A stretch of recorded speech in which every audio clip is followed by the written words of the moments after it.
Halo semuanya, perkenalkan nama saya Septia Maharani. Di video singkat kali ini, kita akan bahas mengenai gambaran besar mata kuliah perekonomian Indonesia.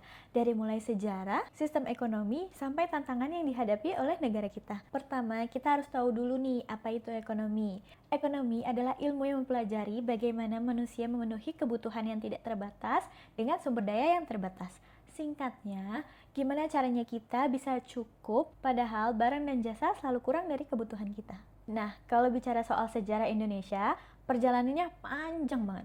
Mulai dari era penjajahan sebelum 1945, lalu Orde Lama dari tahun 1945 sampai dengan 1965, kemudian Orde Baru dari 1965 sampai dengan 1996, yang mulai serius membangun ekonomi lewat program Repelita. Dan sekarang kita ada di era desentralisasi sejak 2003, di mana daerah punya lebih banyak peran dan mengolah keuangannya sendiri. Dari sisi sistem ekonomi, Indonesia tidak menganut kapitalisme murni maupun sosialisme murni. Kita punya sistem sendiri yang berdasarkan Pancasila dan koperasi, di mana negara, swasta, dan rakyat sama-sama berperan.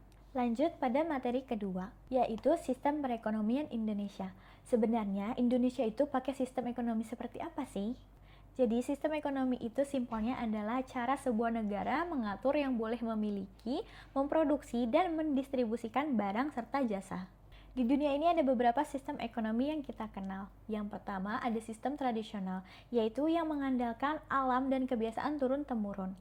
Lalu ada sistem kapitalis, yang dimana pasar dan swasta menjadi bos. Lalu ada sistem sosialis, yaitu sistem yang dimana pemerintahan yang memegang penuh atas kendali. Nah, kalau Indonesia menerapkan sistem ekonomi campuran, yang dimana gabungan antara peran pemerintah dan kebebasan swasta yang semuanya berdasarkan Pancasila dan Undang-Undang 1945.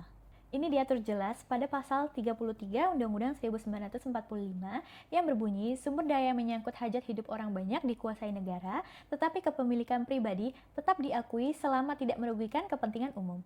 Jadi, intinya di Indonesia ada 3 pemain utama, yaitu negara, swasta, dan koperasi, yang bekerja sama untuk mewujudkan kesejahteraan seluruh rakyat Indonesia. Sistem ekonomi Indonesia memang unik, bukan kapitalis, bukan sosialis, tapi identitasnya sendiri, yang berakar dari nilai-nilai bangsa kita. Lalu, untuk selanjutnya, kita akan bahas materi mengenai pertumbuhan ekonomi Indonesia. Pertumbuhan ekonomi adalah peningkatan kemampuan produksi suatu negara yang ditandai dengan naiknya produksi nasional bruto atau GPN. Sebenarnya, kalau negara makin produktif, ekonominya juga akan bertumbuh. Lalu apa sih yang mendorong pertumbuhan ekonomi? Pertumbuhan ekonomi didukung oleh 4 faktor utama. Yang pertama, naiknya permintaan dalam negeri, yaitu masyarakat makin banyak berbelanja atau membeli. Kedua, ekspor meningkat, produk kita laku di luar negeri. Yang ketiga, substitusi import. Kita mulai produksi sendiri barang yang tadinya diimport. Dan yang keempat, transfer teknologi, di mana masuknya investor membawa teknologi baru. Lalu, apa bedanya dengan pembangunan ekonomi? Pertumbuhan ekonomi itu sifatnya kuantitatif, fokus pada angka dan output. Sedangkan pembangunan ekonomi lebih kualitatif, menyangkut perubahan struktur, pemerataan pendapatan, dan kualitas hidup masyarakat. Untuk materi selanjutnya, kependudukan dan pengangguran di Indonesia. 2 isu yang sangat erat kaitannya dengan kondisi ekonomi kita sehari-hari ya. Lalu, mengapa kependudukan itu penting?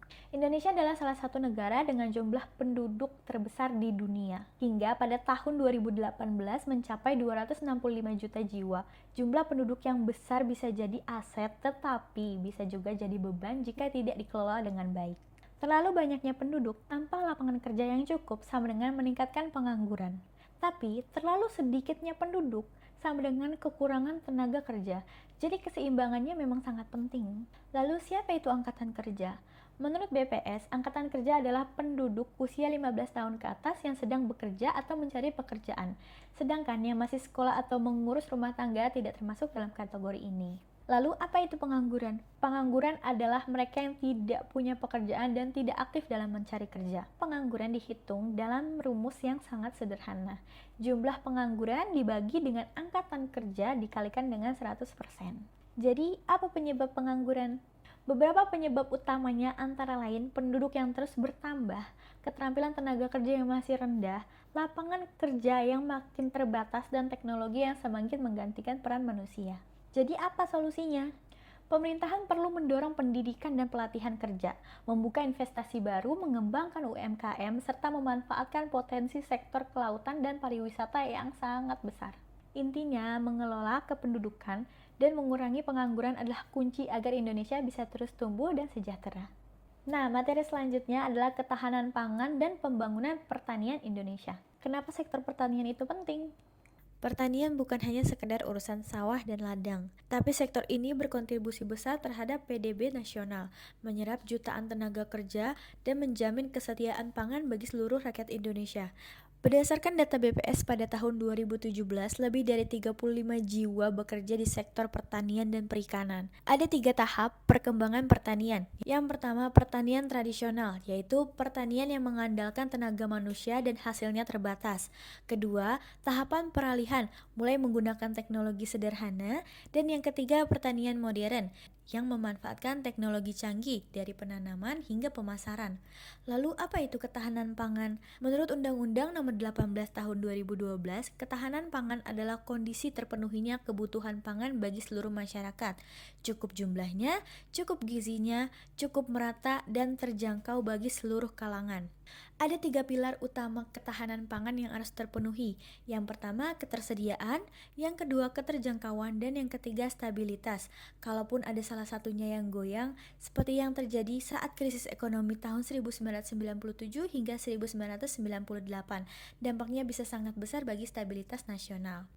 Perjalanan kebijakan pangan Indonesia. Kebijakan pangan Indonesia terus berkembang pada masa ke masa, mulai dari era kerajaan kuno, penjajahan Belanda dengan taman paksanya, masa kemerdekaan dengan berdirinya Bulog pada tahun 1967, dan era Orde Baru dengan program Revolusi Hijau, hingga era reformasi yang membuka liberasi pasar pangan. Lalu apa tantangan ke depan? Ketahanan pangan Indonesia masih menghadapi berbagai tantangan, seperti alih fungsi lahan, perubahan iklim, harga yang fluktuatif, hingga ketergantungan pada beras. Solusinya? Solusinya adalah untuk memanfaatkan kekayaan tanaman lokal seperti singkong, jagung, ubi, dan sagu. Pada intinya, ketahanan pangan bukan hanya soal stok beras, tetapi kedaulatan dan kemandirian bangsa secara menyeluruh. Lalu ada analisis industri Indonesia. Industri di Indonesia dibagi menjadi 2. Yang pertama, industri barang seperti pertanian, pertambangan, dan manufaktur. Lalu ada industri jasa seperti perdagangan, perbankan, dan transportasi. Menurut Departemen Perindustrian, ada 3 kelompok utama industri. Yang pertama, industri dasar, yaitu padat modal dan teknologi maju, contohnya industri mesin dan kimia dasar. Kedua, ada industri kecil yang padat karya dan teknologi sederhana. Lalu ada industri hilir, yang mengolah hasil hutan, tambang, pertanian, dan teknologi menengah. Selain itu, ada juga strategi penting bernama substitusi import, yaitu memproduksi barang sendiri yang tadinya import supaya negara hemat devisa dan mandiri secara ekonomi. Lalu untuk mengukur kinerja industri, ada 4 indikator utama, yaitu profitabilitas, penjualan, harga, dan efisiensi.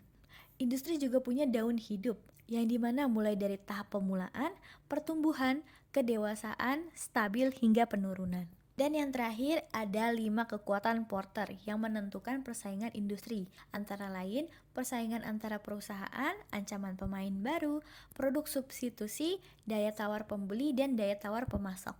Lalu untuk materi selanjutnya dan yang terakhir adalah kebijakan moneter Indonesia.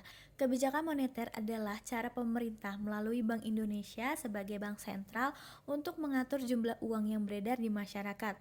Tujuannya apa sih?